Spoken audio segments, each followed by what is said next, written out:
Good morning सगळ्यांना. माझा उपवास जरी असला तरी घरातल्यांचा नाही आहे. त्यांच्यासाठी सर्व रेडी केलं.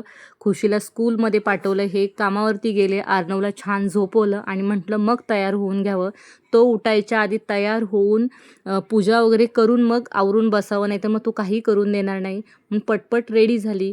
चला बघूया पुढे. माझी सिंपल अशी केसांची हेअरस्टाईल ठरलेली असते. जर आंबेडा घालायचा असेल तर केस वगैरे निघू नयेत म्हणून मी सिंपल अशी रोल करून पाठीमागे टक करते आणि आंबेडा लावते. आणि जिथून फेस कॅनडाचे प्रोडक्ट निघाल तिथून मेकअप करणं खूप इझी झालेलं आहे. पटकन देखील होतं आणि चेहरा पण एकदम प्लेन दिसतो. तुम्ही बघू शकता मी एकदम म्हणजे आता माझे डार्क सर्कल वगैरे झालेले आहेत, ॲक्ने आलेले आहेत, कारण झोप माझी होत नाही, हार्मोनल चेंजेस आहेत त्याच्यामुळं. परंतु मेकअप एकदम नीट झालेला आहे आणि प्रोडक्ट पण खूप कमी वापरले जात आहेत आणि इझी झालेलं आहे. मेकअप करणं इझी झालेलं नाही तर आत्ता एवढं मेकअप करणं सगळं आवरून पॉसिबल मला होत नाही आहे.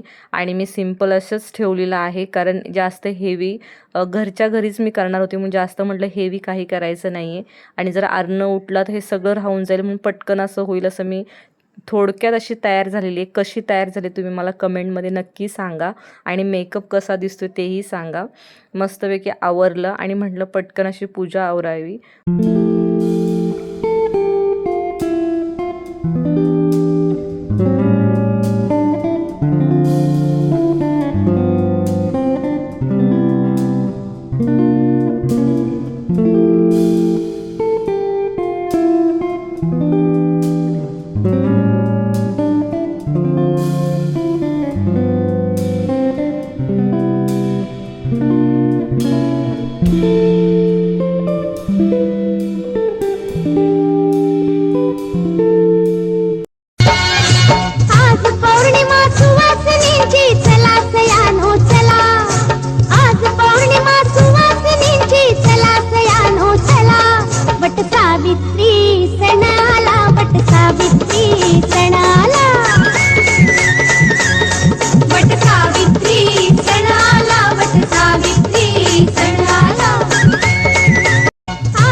सावित्री सणाला वट सावित्री सणा